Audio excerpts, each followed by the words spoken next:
2 meses ya lo ponga muy mal. O sea, cada persona es diferente.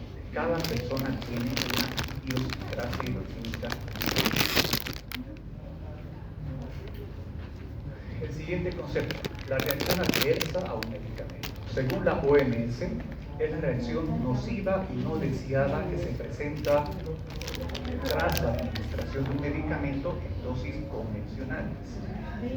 Si ustedes sacan la bula de un medicamento o el folleto, ¿no?, que acompaña cada cajita, ahí se ven las reacciones adversas esperadas, ¿no? Entonces, ahí se coloca todo lo que la literatura, las revisiones bibliográficas, las estadísticas dicen que ese medicamento produce, ¿verdad?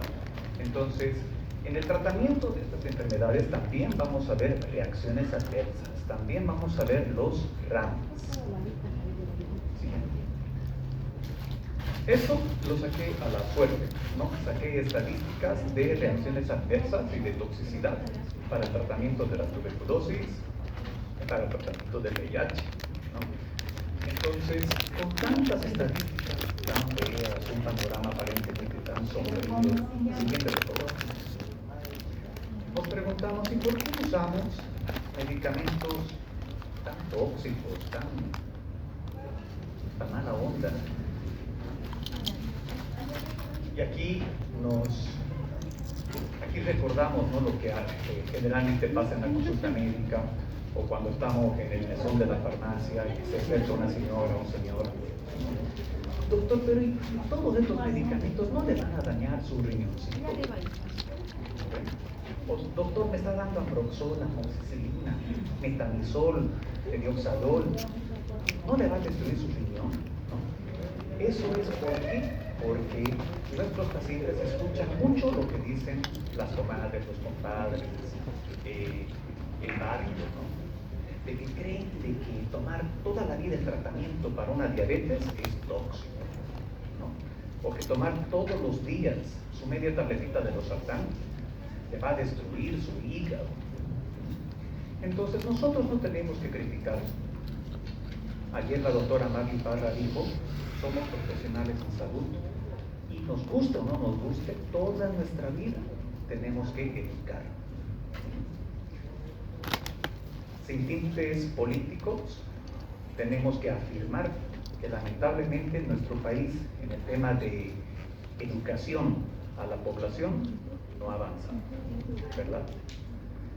En tantos ministerios de salud que han pasado a lo largo de estos 20 años, ninguno tuvo la idea de sacar un decreto supremo y decir, todas las televisiones nacionales, todos los canales de TikTok, de todo lo que sea, tienen la obligación de las 24 horas de sacar 20 minutos de educación a la población, divididos en spots de 10 segundos, diciéndonos, la diabetes tipo 2 es una enfermedad muy frecuente, que se produce por el consumo 10 segundos, suficientes para que la gente lo vaya memorizando inconscientemente y nuestra población vaya dejando la ignorancia y nos hagan esos conocimientos de su riñoncito, los sartán, ¿verdad?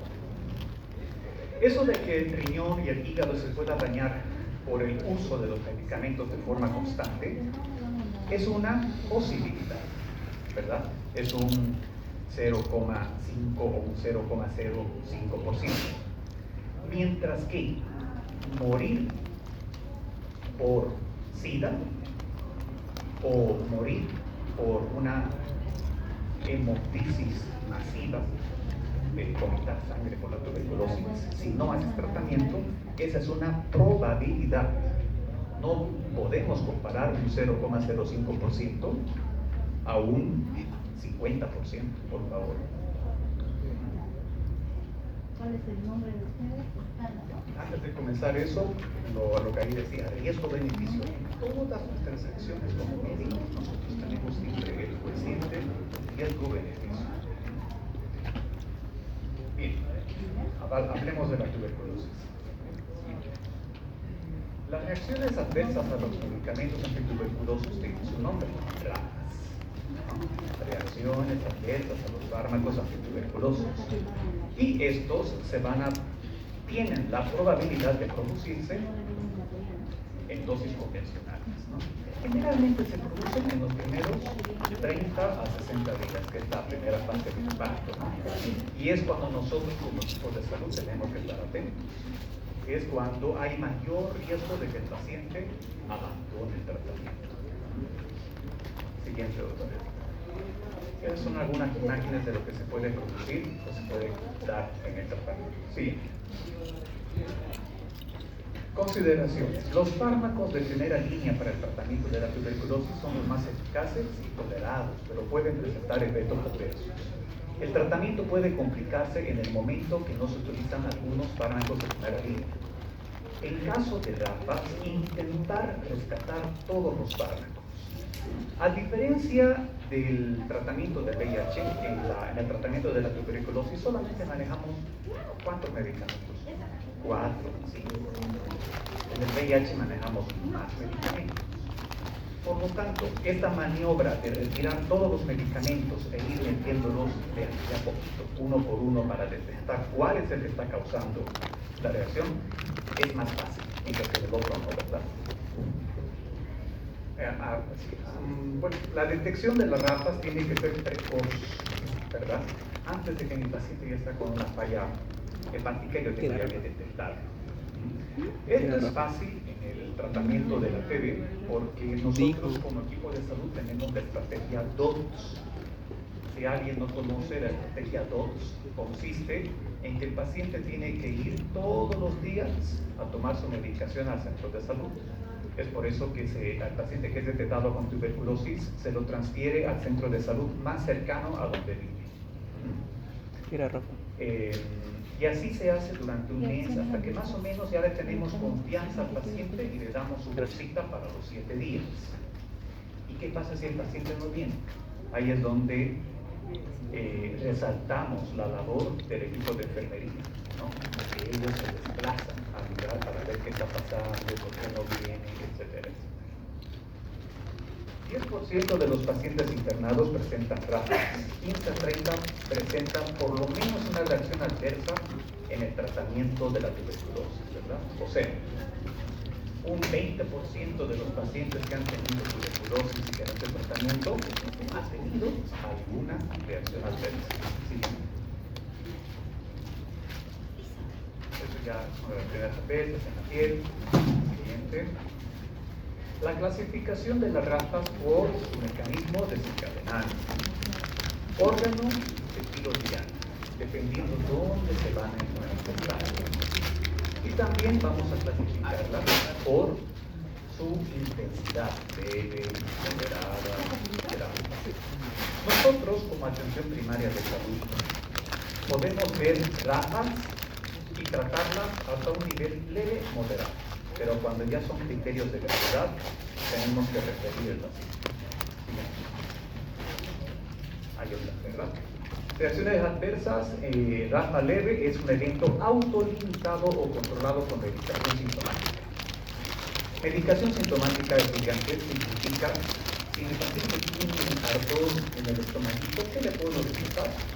Un inhibidor de bomba de protones con el transfer es lo más económico, lo que siempre llega a los seguros, asociado a su paralito antiácido, ¿verdad? Mejor si el jarabe antiácido que le vamos a dar no tiene magaltrato.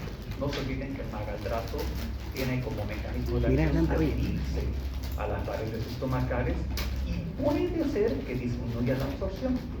En estos pacientes nosotros no nos conviene disminuir la absorción, ¿verdad? Modificar solamente el pH y listo. Eso significa un tratamiento sintomático. Si tu paciente dice que tiene alergia, le pica, le podemos dar una clorfenilina, una cetirizina, una loratadina, dependiendo de lo que haya en el cerebro. Si es un RAFA serio, es aquello que amerita la interrupción del tratamiento, evaluación por el equipo multidisciplinario, y si es necesario, lo referimos. Cuando decimos equipo multidisciplinario, nos referimos al profesional bioquímico, al profesional de enfermería, al de nutrición, al de farmacia, psicólogo, etc. La hepatitis farmacológica es aquella causada cuando en el laboratorio veo un incremento en el nivel de las transaminasas, ya sea con síntomas o sin síntomas, ¿no? Cuando el incremento de las transaminasas llega a 3 veces el valor normal, se interrumpe el tratamiento y se evalúa qué es lo que está causando eso. ¿Cuál es el valor normal de las transaminasas? 50, ahí para no tener, ¿verdad? En caso de suspensión se reincorporan las drogas de una a una con monitoreo, lo que les expliqué. Siguiente. Más fotos. Grupos de riesgo para desarrollar ranas. Ancianitos, desnutridos, gestantes y puérperas, alcohólicos, pacientes con insuficiencia hepática, renal, pacientes con infección de VIH. En tuberculosis diseminada, en tuberculosis avanzada, es probable que se dé mayor cantidad de ranas. Pacientes con anemia, diabetes mellitus, antecedentes de ranas en el grupo familiar, pacientes con un tratamiento irregular para la TB, pacientes que además del tratamiento anti-TB reciben medicación por otras causas. Y a veces solemos ver eso, ¿no? Pacientes que están experimentando la polifarmacia. ¿Qué significa o qué entienden por polifarmacia?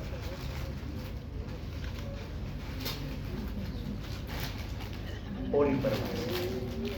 Pacientes con polifarmacia. ¿Qué entendemos? ¿Sí? Exacto, ¿no? Pacientes que por una condición o por otra tienen la obligación de tomar varios medicamentos, ¿no? Y eso lo vemos a veces con los ancianitos o algún paciente con alguna enfermedad crónica, ¿no? ¿Y qué pasa? A veces no tienen ellos el acompañamiento de un familiar, el apego de un familiar que se lo coloque en cajitas, ¿no? Una cajita con letra grande, omeprazol, una cada noche, o su diclofenaco, uno por día en caso de dolor después del almuerzo. Por eso es importante el apoyo familiar.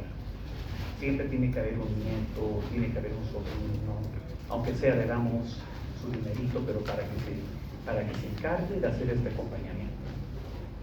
Siguiente. ¿Cuáles son las reacciones comunes a los medicamentos para la tuberculosis? Vamos a ver por cuestión de tiempo solamente las reacciones adversas, ¿no? Porque todo eso ustedes lo van a ver con detenimiento en las diapositivas que le vamos a pasar. Las reacciones alérgicas y descamativas de Steven Johnson, lo que hemos visto en la piel, ¿no? Las hepatitis, las neuritis periféricas, como un daño del sistema nervioso. Aquí hay que prestarle bastante atención a las hepatitis, mire todos sus signos y síntomas. Eso tienen que ver y tienen que estar muy atentos. Siguiente. Luego, malestar estomacal, elevación del ácido úrico, artritis potosa, alteraciones inmunológicas, coloración de los fluidos de color naranja. A veces han dado casos que no hemos explicado a los pacientes de que uno de los medicamentos en el tratamiento de la tuberculosis causa de que la coloración del sudor se vuelva de color naranja. Y el paciente acude corriendo, llorando, estoy esperando. Daño renal, daño en el oído, trombocitopenia, alteraciones de la vista. ¿Qué es trombocitopenia? ¿Qué? Plaquetas bajas. Siguiente, doctor. ¿Cómo vamos a manejar las ráfagas? Si es que son ráfagas leves o moderadas, vamos a intentar no suprimir el medicamento, dar un tratamiento sintomático, ajustar la dosis, a lo mejor llevándolo a la mañana o poniéndolo después de la comida, no abandona el tratamiento. Y en último caso podríamos considerar la suspensión. Siguiente. En el caso de ráfagas graves tenemos que hospitalizar, suspender el tratamiento, evaluación permanente durante su internación y manejo por el equipo multidisciplinario. En complicaciones graves o evolución a forma severa de TB, pues se puede dar un esquema de tratamiento alterno, un esquema de segunda línea, o tendríamos que considerar la desensibilización inmediata, que significa suprimir todos los medicamentos, dar algunos antialérgicos y volver a introducirlos uno por uno. Siguiente. ¿Cuándo una ráfaga es de gravedad? Cuando se ve que los hepatocitos están tirando la toalla. Hepatotoxicidad, reacciones de hipersensibilidad, de que el paciente experimente erupciones alérgicas en todo el cuerpo, o cuando hayan síndromes sistémicos, el paciente esté con una astenia muy acentuada, que tenga sueño, que no quiera comer. Eso es tremendo. Siempre debe suspenderse el tratamiento, la siguiente, anterior doctora, siempre debe suspenderse la medicación cuando hay hiporexia, náuseas, vómitos, ictericia y dolor en el cuadrante derecho, ¿verdad? Y tenemos que pedir un laboratorio. Siguiente. Si nosotros como parte del equipo de salud vemos que llega una orden de laboratorio por un colega médico y viene el paciente a que nosotros como profesionales bioquímicos se lo regalemos la orden o le estamos recibiendo la muestra, ¿verdad? Y nosotros como parte del equipo de salud tenemos la obligación de ser un filtro más en las órdenes. ¿Qué pasa si el paciente le comenta y le dice usted, sí, doctorita, mire, estoy mal, estoy orinando de color amarillo? Y de repente usted ve la orden del laboratorio del colega y ve que solamente hay copro citológico y un hemograma, ¿no? Y glicemia. ¿Qué es lo que tiene que hacer usted como forma parte del equipo de salud? Tiene que tener esa capacidad y esa inteligencia emocional de levantarse y de ir donde el médico, ¿no? O de llamarle por teléfono y decirle, hola doctor, ¿sabe qué te cuento de que el paciente me dice que está orinando amarillo o que no sé qué, ¿no? Hay formas para hacerle ver a la otra persona que posiblemente se pudo haber olvidado o que pudo haber omitido un detalle. No es que vas a ir y le vas a decir, oye, te has olvidado esto, ¿no? Ahí te puedes ganar un enemigo, ¿no? A no ser que tengas suficiente confianza. Al punto al que voy es de que todos formamos parte de este equipo multidisciplinario, lo que dijo ayer la doctora Nati Parra. Trabajamos en equipo y lo que tenemos que hacer nosotros es precautelar la vida del paciente. Siguiente, doctora. Este es el tratamiento. Ya estamos en la parte final del TV. ¿Qué pasa? En la anterior. ¿Qué pasa si mi paciente tiene gastritis medicamentosa? Pues podemos dar protectores gástricos. Si tenemos vómitos, podemos dar domperidona. Si el paciente dice náuseas, podemos utilizar dimenitrinato, metrolopramida. Si dice que tiene dolor articular, podemos utilizar AINES, ¿no? Para su dolorcito. Si vemos que ese paciente tiene comprometida la filtración glomerular, o si sabemos que el paciente tiene gastritis, pues dentro de los AINES debemos elegir aquel menos gastroagresivo, o aquel que según la literatura tiene menos toxicidad renal. Como profesionales bioquímicos, farmacéuticos y médicos, tenemos la obligación siempre de echar una miradita y ver qué diferencia tiene el meloxicam versus el diclofenaco, o el celecoxib versus el diclofenaco.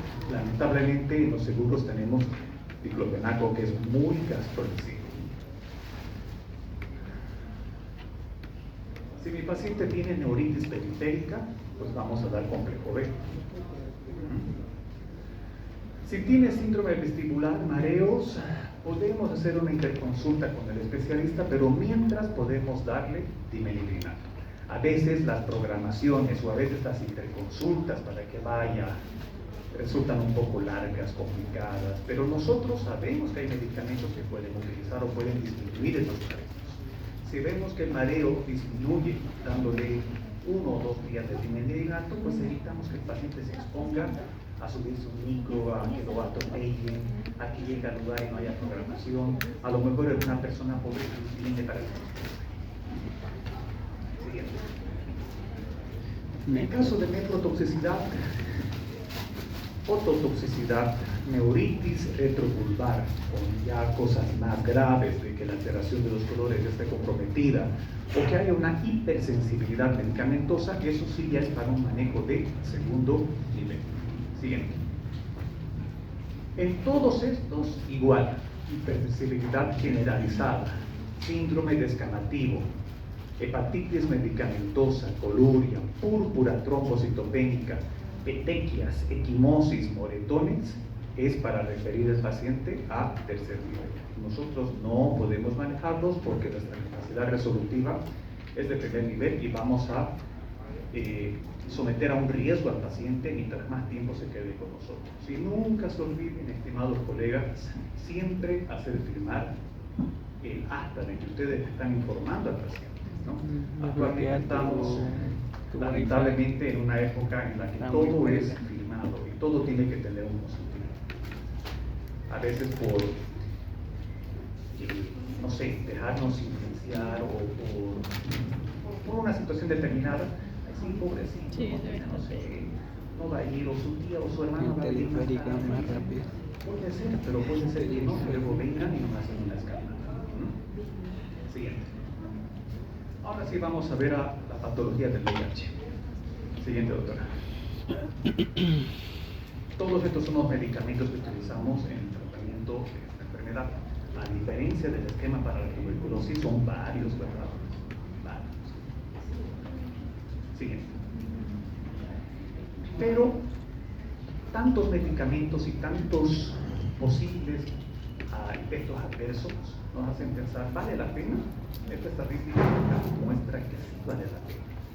Antes, sin tratamiento antirretroviral, el paciente que recibía la penosa noticia de ser seropositivo, pues tenía un pronóstico de los 2, 3 años, quizá máximo 5 años y chao. Con esta estadística demostramos que cuando utilizamos la terapia antirretroviral, la supervivencia prácticamente es del 100%. Siguiente. Esta es, no sale muy bien la imagen, pero ahí se ven todos los lugares donde se pueden dar los efectos adversos en el tratamiento de esta enfermedad. No es como utilizar el dextrometorfano y que mi paciente se quede dormido, ¿no? O utilizamos la metoclopramida y sabemos que también el paciente se me puede dormir, o utilizar alergín, la clorfeniramina, y sabemos que el efecto es que el paciente va a estar somnoliento. Generalmente utilizamos un medicamento y sabemos su posible efecto adverso, pero en el caso de tratamiento del VIH son varios medicamentos, entonces tenemos que estar siempre con un conocimiento lo suficientemente amplio para saber si estoy utilizando este medicamento o esta terapia antirretroviral, que son 4 medicamentos, tengo que tener un conocimiento algo lento de los medicamentos que puedo utilizar. ¿No? Es cierto, no podemos conocer con detenimiento todos los medicamentos que se han utilizado, pero por lo menos tengo que saber cuáles son los efectos adversos de las tabletas que está tomando mi paciente. Por ejemplo, hasta hace unos 4 o 5 años se utilizaba todavía el efavirenz, un medicamento que se tomaba y causaba mareo, somnolencia, y hace lo que quiere. ¿En serio esta pregunta? Ahora, en esa gráfica vemos todas las posibles alteraciones que se pueden dar en el paciente. Acumulación de ácido láctico, neuropatía periférica, osteoporosis, osteopenia, reacciones alérgicas, hepatotoxicidad, obesidad central, alopecia, dolor de cabeza, anemia, náuseas, vómitos, pancreatitis. Un panorama feo, ¿verdad? Afortunadamente hay diapositivas que continúan donde vemos que el panorama mejora. Ya, siguiente, doctora. Las consecuencias de los efectos adversos de la terapia antirretroviral avanzada son la mortalidad, las psicosociales y el control de la infección por el VIH. Si es que nosotros no conseguimos manejar efectivamente estas posibles repercusiones, ¿qué es lo que se va a ver afectado? La parte final. Vamos a hacer que la enfermedad progrese, ¿no? Y el VIH se va a convertir en SIDA, y ahí sí no podemos tener mucho margen de maniobra. Y lo peor de todo es que vamos a disminuir la calidad de vida del paciente. Siguiente. Este es un estudio que nos dice cuál es el motivo de cambio, porque a veces tenemos que hacer cambio, ¿no? Un paciente que está recibiendo un esquema determinado y de repente tenemos que cambiarlo, ¿no? El principal motivo para el cambio de un esquema A a un esquema B es la hepatotoxicidad que puede darse a un determinado medicamento. Afortunadamente, el motivo que está ahí escrito que dice fallo terapéutico es menor, no es mucho.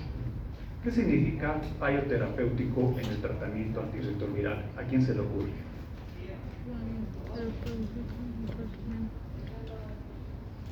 Que falla algo. El fallo terapéutico es cuando se da la mutación, ¿no? El virus muta y eso exige que cambiemos tratamiento. Es por eso que estos pacientes no pueden dejar de tomar un solo día su tableta. Porque cuando deja de tomar un día su tableta, la posibilidad de que se dé una mutación es de un 0,05%. Si deja de tomar 2 días, este 0,05 aumenta a un 0,01% mayor, ¿verdad? Y se deja de tomar 3 días, es un 0,5. Entonces, como profesionales en salud, nosotros siempre tenemos que decir, tome su tableta, no puede dejar de tomar. Esto no es como tomar el diclofenac o el ibuprofeno, ¿no? Si no toma su medicamento diariamente, ese virus puede volverse matrero. Y si el virus se vuelve matrero, ya se las conoce todas. Ya va a desarrollar un Wi-Fi, un GPS, ya va a saber esquivar el tiro de la actividad y chao. Esto de acá demuestra el riesgo de muerte, fíjense, en toxicidad. Un 7% en ese 11 pacientes de los 100 pacientes en los que tienen efectos adversos, y los que tienen enfermedades de SIDA es un 6,95.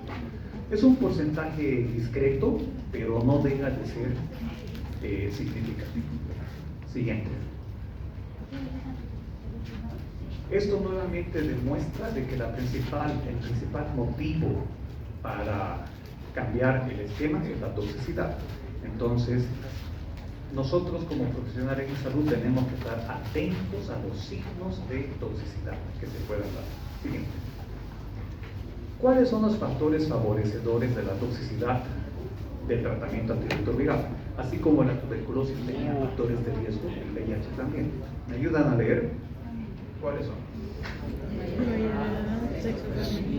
Embarazo, factores genéticos y no raciales, suicidios del linfocito CD4, replicación viral activa,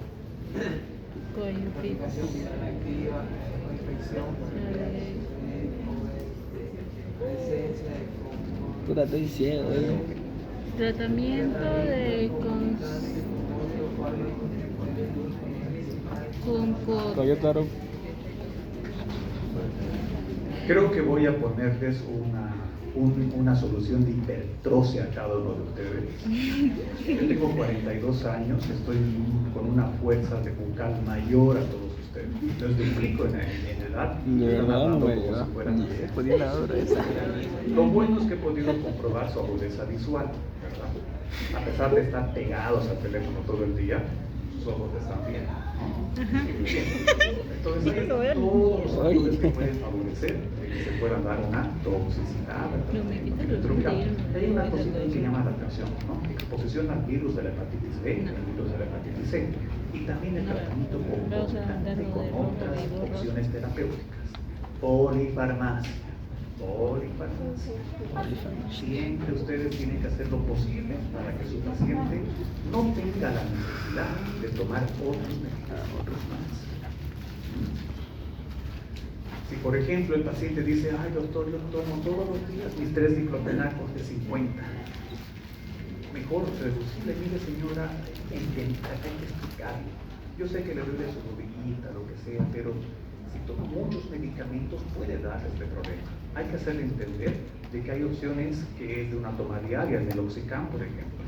Hay que hacerle entender que no es necesario que tome una tableta entera, a lo mejor puede tomar la mitad, un día por medio. Todo eso no se lo va a explicar la tele, no se lo va a explicar el concejal Manín, ¿no? Esa tarea que tenemos nosotros como profesionales de salud, en nuestro país, en nuestro contexto actual, con un tejido social totalmente destruido, tenemos una responsabilidad mayor, ¿no? Yo creo que puedo decir yo, con la edad que tengo ahorita en la franja profesional activa, junto con ustedes que son la generación profesional que va a venir, tenemos esa gran responsabilidad de ser ese tejido social que va a reconstruir a todo lo demás que está dañado. Nosotros somos los leucocitos, somos las células madre que tenemos esa obligación de reconstruir y de reeducar a nuestra vida. Y estos pequeños detalles nadie lo va a poder hacer, solamente nosotros. Desde nuestro laboratorio, desde nuestro escritorio en la farmacia, desde nuestro consultorio médico, o simplemente hablando con el vecino, con el familiar, evitando que tome decisiones incorrectas. Siguiente. Ahí vemos de que hay toxicidades específicas por clase, o sea, por grupos de medicamentos y también por cada uno de los antirretrovirales. Siguiente. Ahí está, y esta diapositiva se la van a guardar para poder ver los efectos adversos que se pueden dar en cada uno de los antirretrovirales. Son varios, ¿verdad? Varios. Siguiente. Ahora también podemos clasificar la toxicidad a la terapia antirretroviral por su aparición. Hay algunas toxicidades que aparecen inmediatamente uno empieza el tratamiento. Y hay otras que aparecen cuando ya el paciente está tomando 8, 9, 10 años la terapia antirretroviral. Aquí en Bolivia creo que tenemos pacientes que están tomando medicamentos desde el año 90, ¿no? 90, ¿no? Y se los ve bien, pero para que estén bien, son pacientes que tienen que tener algunas condiciones, por ejemplo, dormir bien, no ser alcohólicos, tener nomás una nutrición adecuada, etc. Siguiente. Puesto que el tratamiento antirretroviral se compone habitualmente de varios antirretrovirales administrados de forma concomitante, es más difícil atribuir la toxicidad a uno de ellos. No es como en la tuberculosis, ¿no? Siguiente. Esta es la diapositiva que más o menos mejora el escenario sombrío, ¿verdad? Afortunadamente, con la medicación actual antirretroviral, se está observando de que las reacciones tóxicas y los efectos adversos son cada vez menores. Las cosas esas horribles que se veían con los primeros antirretrovirales que se utilizaban en el año 90 al 2000 han desaparecido y son cada vez menores, por suerte, ¿no? Por suerte, y para tranquilidad y alegría de estos pacientes que toman estos medicamentos. Pero para que ellos puedan vivir 20, 30, 40 años, 50 años y morir como viejitos, nosotros tenemos que estar atentos a esas cosas que pueden alterarse, ¿verdad? Siguiente. Factores de riesgo para la toxicidad con infección, con virus de la hepatitis A, hepatitis C. Consumo crónico de la alcohol, eso lo tenemos que darle nosotros bastante hincapié. Muchos de estos pacientes dicen, ya no voy a morir, y empiezan a tomar como de cositos del alcohol, ¿no? Y ahí sí se mueren. Sería yo eso. Una cirrosis, ¿no? Y al final en el cielo se dan cuenta que se murieron por la cirrosis, no por el VIH. Ya. Siguiente. Los mecanismos para la hepatotoxicidad son la toxicidad mitocondrial especialmente. Es por eso que en la diapositiva de la presentación del tema les puse una mitocondria. ¿Y qué podemos hacer para que esa mitocondria funcione la mayor parte del tiempo? Ese paciente tiene que estar bien nutrido, ¿no? Tiene que cuidar su hígado. Si pueden regalarle muestras médicas de Facil, hepatoprotectores bienísimos, ¿no? Pero sobre todo que no se expongan a factores de riesgo. Es un paciente que le gusta ir a tomar, que le gusta comer todos los días carne, pollos Kim Jong, ¿no? Nosotros tenemos esa responsabilidad de educar. ¿Pasa de hablar o de Sí. no sé, quiero hablarle ahorita? ¿Cuándo debe suspenderse el tratamiento a hepatotoxicidad? Ante la existencia de una descompensación hepática como ascitis, encefalopatía, ictericia, ¿no? Esas cosas nosotros como equipo de salud tenemos que estar atentos. Si mi paciente viene y tiene acumulación de líquido y quizá el médico o la enfermera no se lo dictan, hay que alertarlos. O si viene a recoger su medicamento a la farmacia y vemos que está con los ojos amarillos, a lo mejor no se dieron cuenta. Son cosas, son favores que luego Dios nos va a devolver. Hola, soy ahí. Siguiente. Los efectos adversos gastrointestinales, que son los más comunes, pueden aparecer con cualquier antirretroviral, pero tienen mayor frecuencia con los inhibidores de proteasa de primera y segunda generación. Siguiente. Este es otro punto, toxicidad renal. Se da generalmente con esos medicamentos, el Ibenavir, Ritonavir y el Atazanavir. De esos tres medicamentos, el del medio, el tenofovir, es el que es más utilizado. Lamentablemente dice que produce una disfunción en el túbulo proximal. Significa que a mi paciente yo tengo que favorecer a que en vez de tomar esta Coca-Cola o este refresco de acá, el paciente elija esto. Agua. Exacto. Mientras más agua pase por su riñón de este paciente, mejor. Mientras le digamos de que hay que educar al paciente y decirle de que el alcohol es un deshidratante extremo, entonces pobres riñones. Ahí saludamos a Cristiano Ronaldo, que dijo que la Coca-Cola es una basura y que él prefiere tomar agua. Bien. ¿Sí? Eso lo sé por mi hermano Danielito, que es fan del bicho de ese. ¿Ya? Siguiente. Esa es una. Ahí vemos el índice de riesgo, fíjense, ¿no? De un 95%, un 1 o un 1.25% puede experimentar nefrotoxicidad por el tenofovir. Tenemos que estar muy atentos en eso. Siguiente. ¿Cómo nos vamos a dar cuenta? Por una reducción del filtrado glomerular, fracaso renal agudo, osteomalacia, diabetes insípida o una enfermedad renal crónica. Ya la doctora Callatino nos dijo ayer que ver la creatinina no nos va a dar ningún valor. Sí. Tenemos nosotros que sí o sí valorar La la proteína tasa de sangre. filtrado glomerular. Siguiente. ¿Cuáles son los factores de riesgo?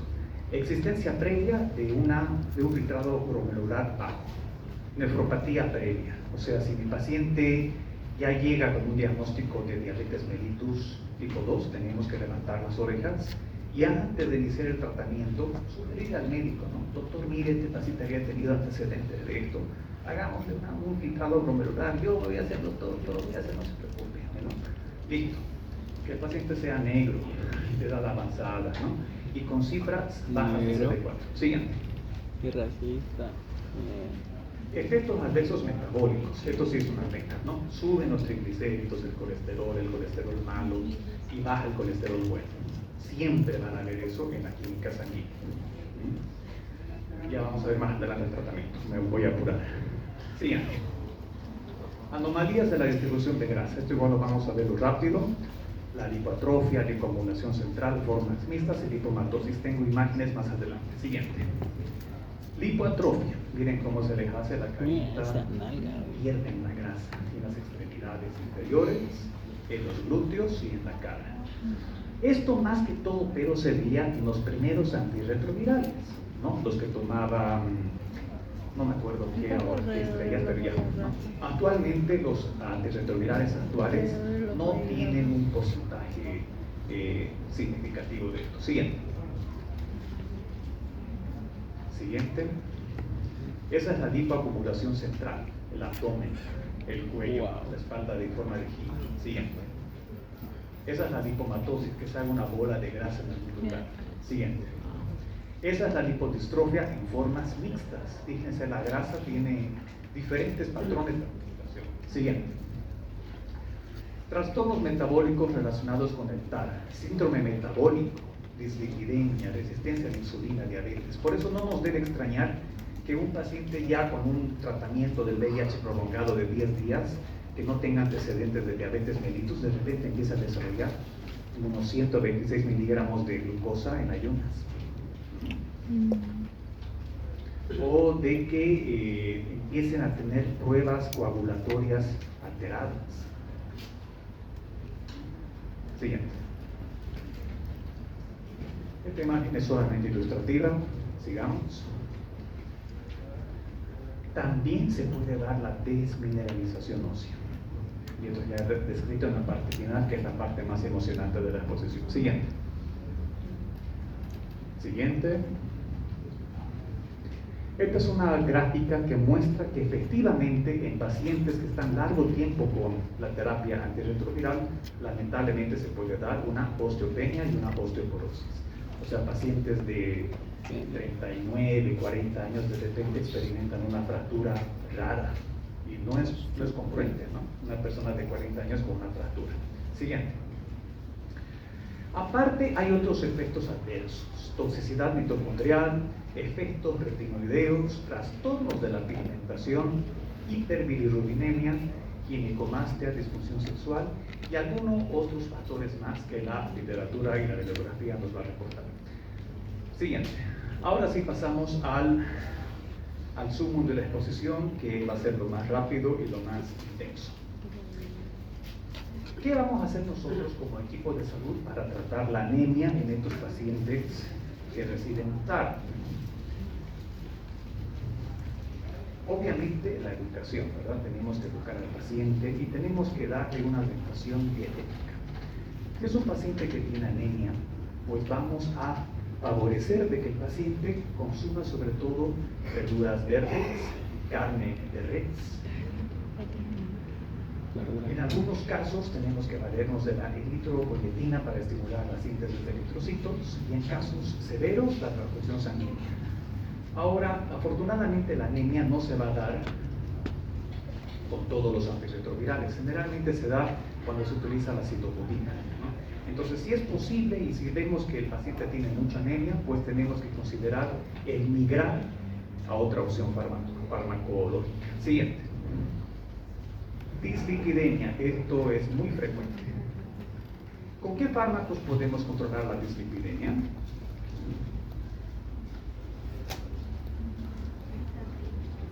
Las estatinas, fenfibrosilo, ¿verdad?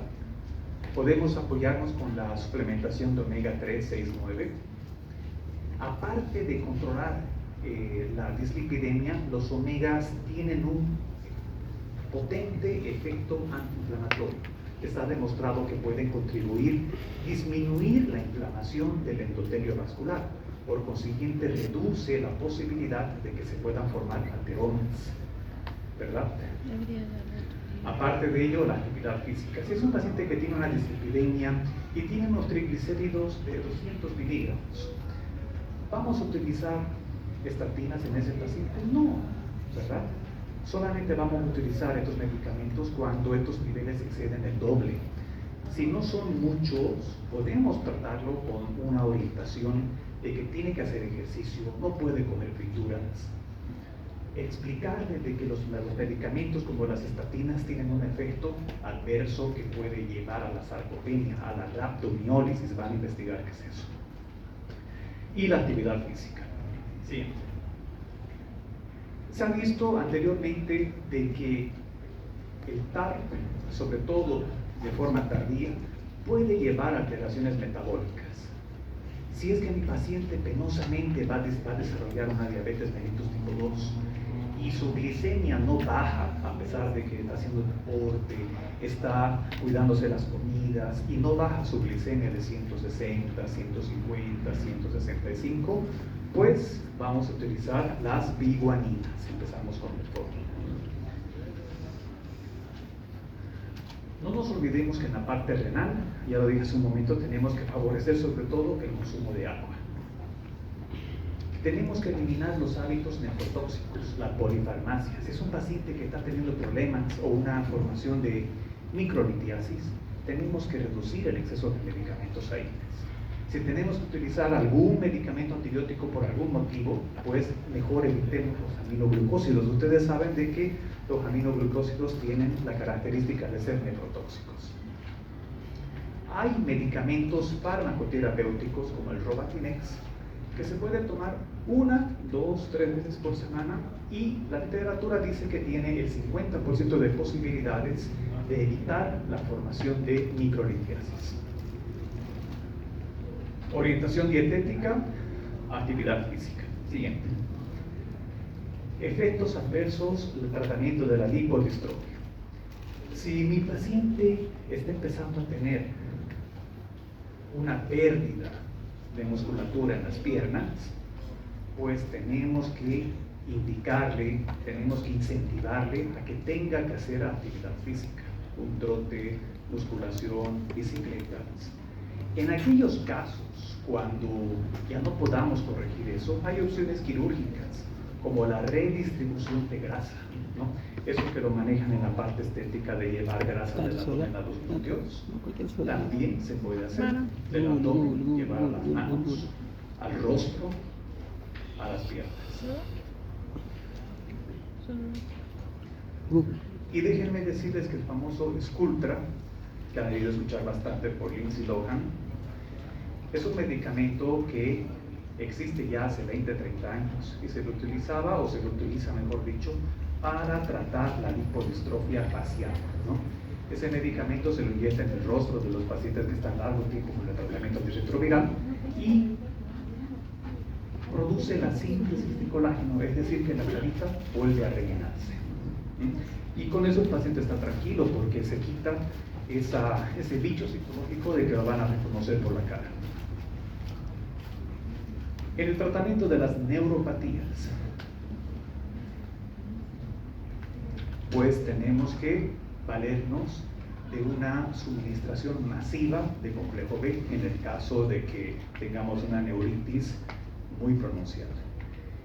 Y siempre recomendarle al paciente de que en su suplementación vitamínica tome 2 veces a la semana, 3 veces a la semana, capsulitas de complejo B.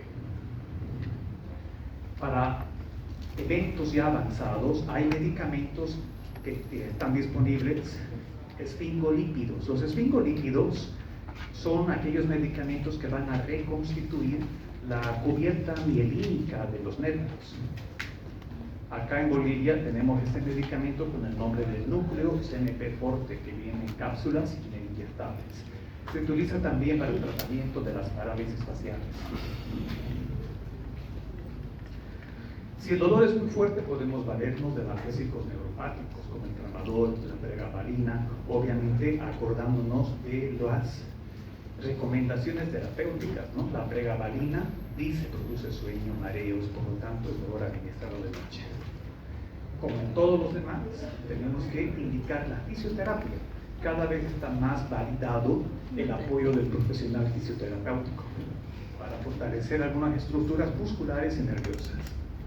Y por último, la orientación dietética. Hay alimentos como el pescado, los frutos secos, la chía. Está demostrado que favorecen la reconstitución mielínica de los nervios. Pacientes que no tienen mucho dinero para comprarse núcleos CNP Forte, coman chía. Bien, osteoarticulares. El paciente VIH está experimentando lo que es la sarcopenia, es decir, que está perdiendo masa muscular de forma avanzada. Y como profesionales de salud sabemos que el perder masa muscular de forma avanzada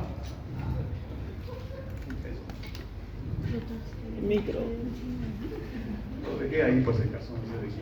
Ya. Entonces pierde masa muscular de forma avanzada y cuando no hay mucho paquete muscular, ¿quiénes empiezan a destruirse? Las articulaciones. Empiezan a destruirse las articulaciones, entonces es una cadena, es un efecto de bola de nieve. Entonces, si queremos que sigan que no se destruyan más los cartílagos, tenemos que incentivar al paciente a mantener actividad física adaptada a cada persona. No le voy a decir a una señora de 60 años que haga un trote urbano, ¿no? En su casita o en una alfombra, ejercicios de musculación. Hay que suplementarlos con bifosfonatos que pueden evitar o pueden ralentizar el avance de la osteopenia, de la osteoporosis. El calcio con vitamina D3 para favorecer la fijación del calcio en los huesitos. Y no nos podemos olvidar también de las opciones farmacológicas como el completinsulfato, que tiene cierto porcentaje de poder regenerar la placa cartilaginosa. Sí. Y para finalizar, estos pacientes, por todo el sufrimiento que ya tienen, siempre tienen que tener un acompañamiento de trabajo social. Ustedes han visto en los hospitales, hay esa oficina que dice trabajo social, en la Caja Nacional también, ¿no? Entonces, son profesionales que van a estar dedicados a eso, ¿no? A facilitarle a ese paciente tener acceso a todos los servicios de la institución de salud.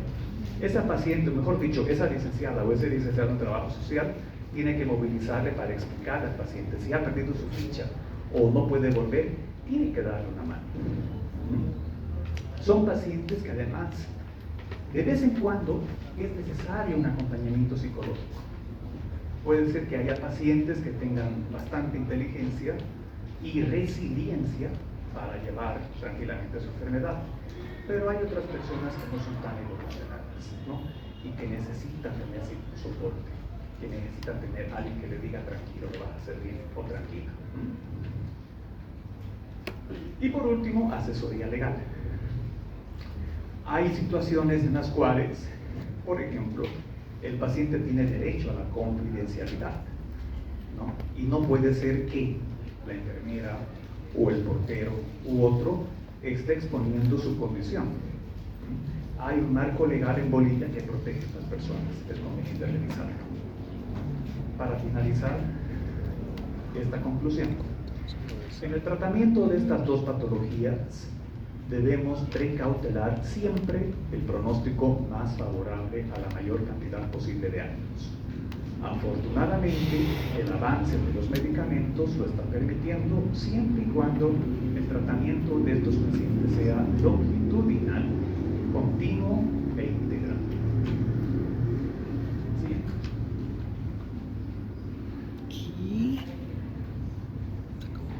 Vamos a cerrar la exposición con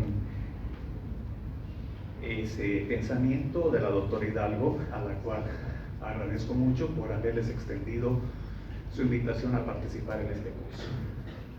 Bien.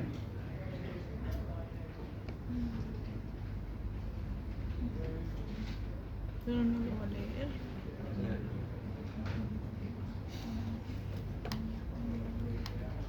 Muchísimas gracias, doctor, por la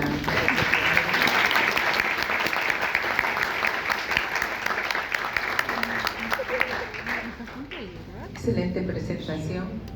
Bueno, al auditorio, si tienen preguntas sobre el tema para el doctor.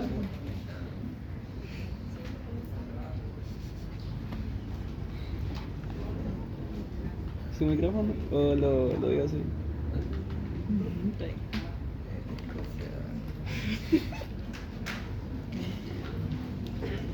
Buenas noches, doctor. Tengo una duda.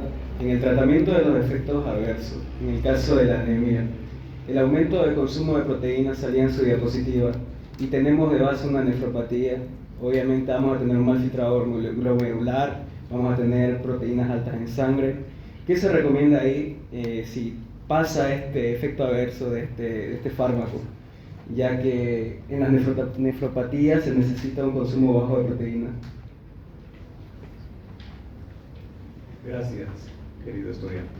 Bueno, la respuesta es sencilla, ¿no?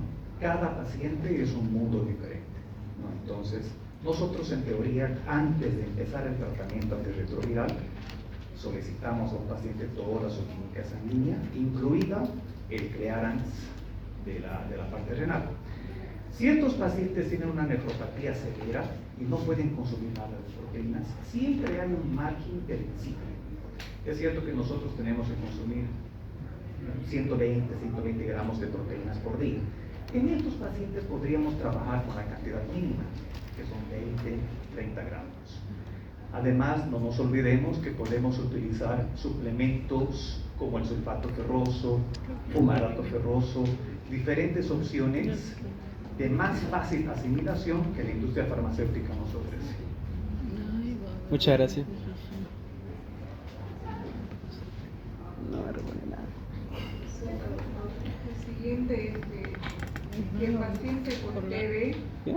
inicie su tratamiento. ¿Lo acuerdo? Vas a exponer a otra persona más. Todo. Lo voy haciendo atender. Necesita continuar.